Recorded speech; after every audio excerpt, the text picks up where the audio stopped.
As a parent, it can sometimes seem like we simply move from one challenge to another with few breaks in between. At the moment, my 6-year-old is having some sleep difficulties, and as we work on it, I find myself awake again in the night, much as I did when she was a newborn. I think I had quite forgotten how tiring those nights can be, and I know I don't have to tell you guys that. Last night, doing a bedside vigil with her at 1 a.m, I found myself with the fleeting thought that she slept better than this at 6 weeks old, because she did. But then, as is the case with most little ones, once we hit the 8-week mark, everything changed. So in today's video, I'm going to be answering your question about the 8-week regression. My 8-week-old was easy to get to sleep, and now nothing is working. Why is this happening, and what can I do? So stay tuned, because I have all the answers. Hi, I'm Nikki. I'm one of the founders of Little Ones and mother to 3 beautiful children. At Little Ones, we're passionate about helping your little ones and you lock in excellent sleep habits now and for years to come. Through our app, we offer world-renowned comprehensive sleep solutions right from birth to 6 years old.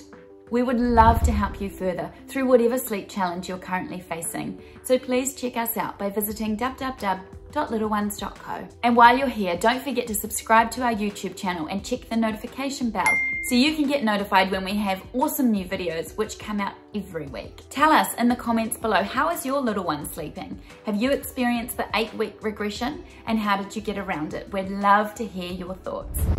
Right, so let's answer your sleep question about your 8-week-old. This is really common, and most, if not all, babies will have a blip in their sleep patterns at around this age.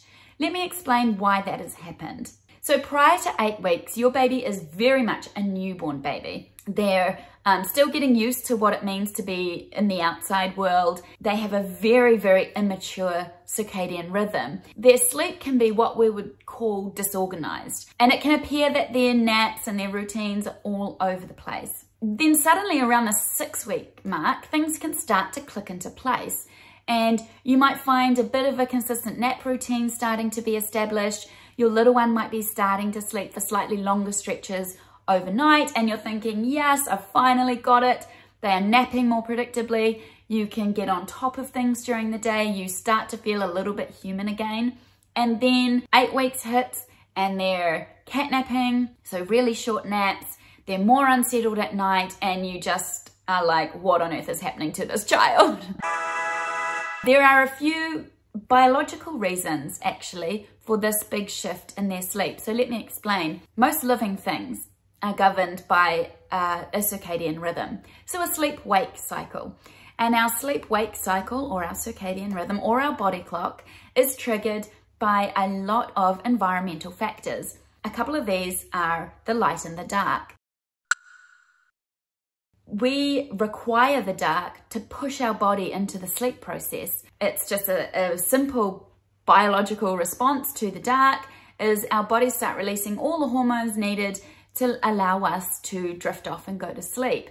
When your baby is born, they have come from a very dark environment where the light and the dark wasn't triggering their body clock in the same way it does once you're in the outside world. So to counteract that, for the first 6 to 8 weeks of your little one's life, they still have high levels of maternal melatonin in their bodies. It's truly amazing. So that's left over from when they were in the womb. This means that your little one is not needing to produce their own melatonin to such great quantities in order to sleep. Honestly, so amazing. So by around 8 weeks, that maternal melatonin has completely come out of their system, which means your little one is now is going to start struggling to go to sleep because the sleep drive isn't as high, that sleep pressure is not there. Their body needs to start going through the process of producing its melatonin for itself. But we can help with that process. As I mentioned, melatonin is produced and released in the dark. So an easy, what I would call quick win to help at this age is to fake nighttime, especially during the daytime. So if you are trying to encourage better naps for your little one from this age onwards, and at any age really, to be honest, sleeping them in a very dark room is going to trick their body into thinking it's nighttime and producing that melatonin they need for sleep. So if your newborn has been sleeping just sort of in a bright room, then it's time to now start thinking about closing the curtains, creating a nice dark sleep sanctuary for your little one to assist in that biological process of falling asleep. This is also going to be really important at night. So turn off the night light. Your little one does not need a night light at this age. Turn off any musical toys or light up mobiles that might be in your little one's room, because that's going to now start stimulating them rather than helping them drift off to sleep. Think of it like you're recreating the womb. You're recreating a cave. You want it to be dark, cozy, noisy. So turn on the white noise if you haven't been using it previously. Think about the things your little one was used to experiencing in the womb. It was dark, it was really noisy, and that's obviously what they're used to and what they find comforting. At around this age, your little one is starting to wake up a bit more. They're starting to become their own little person. So they're becoming more interactive. You'll be getting some smiles. They'll probably start interacting with you. They need a bit more stimulation now and more awake time than they did a couple of weeks ago. So what we find, certainly in the first few months of a baby's life, is their development is changing and evolving so quickly. We need to keep up with their awake needs and their sleep needs. So this means ensuring that your little one is awake for long enough to be tired enough to settle well and nap well and sleep well overnight. Sounds crazy, right? Suddenly you spent the last 8 weeks trying to get them to sleep and now you're trying to keep them awake. What is this lady talking about? I promise you, having the right awake time for their age is a really crucial step in getting them to settle and sleep well. At 8 weeks, I would be looking closer to 2 hours of awake time between naps and before bedtime in the evening. Now, you've probably come from a space where you might have read or been told that, you know, a newborn baby can only be awake for an hour. And yeah, true, when your baby is a week old. But we're way down the track now. Your baby's been here for ages. So we need to be changing that advice. I would be looking at, like I said, closer to 2 hours. So pushing your little one out to that age-appropriate awake window is definitely going to increase the sleep pressure, which will make it easier for them to settle to sleep and then to sleep well. So you're looking at dark room, white noise, appropriate awake times. I would also be really encouraging babies to still be swaddled at this age. We talk a lot about swaddles. We've got quite a few videos about how to swaddle and why they're important. At this age, your little one's startle reflex is still really strong, so they're going to be waking themselves up between sleep cycles when they start to enter back into that lighter sleep phase. So having your baby in a nice tight swaddle at this age will definitely help them sleep longer. If you're in the boat where you're saying, my baby hates being swaddled, and believe me, I was there with my eldest child, you probably just haven't found the right swaddle or the right technique yet. Or you're trying to swaddle an overtired or undertired baby and they're just protesting. Have a look around at the different kinds of swaddles you can get. There's sort of softer zip-up ones. Maybe they need a really tight arms down swaddle. Try a few different things because swaddling definitely helps your baby to sleep better at this age. The last thing I'm going to talk about is how you're settling your baby. At 8 weeks old, I would still have been actively settling my own children to sleep.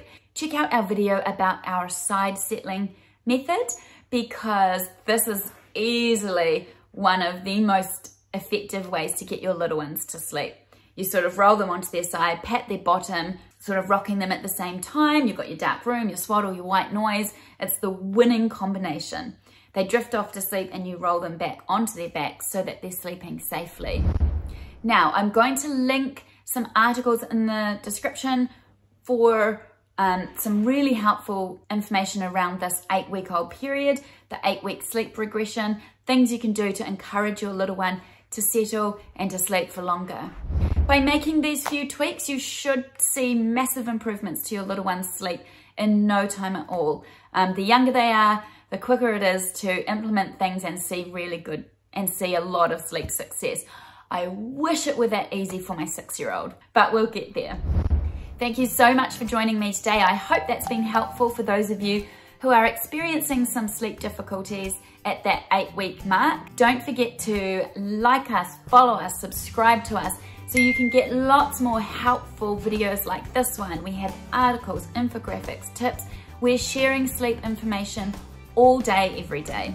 And if you're interested in some more personalized, age-appropriate sleep solutions, please visit us and look at downloading our awesome app. We have detailed guides, age-appropriate, evolving schedules, notifications, a wide variety of sleep methods to suit you and your family, toilet training, nutrition, comprehensive troubleshooting, an entire village of other parents and our certified sleep consultants to help you day and night.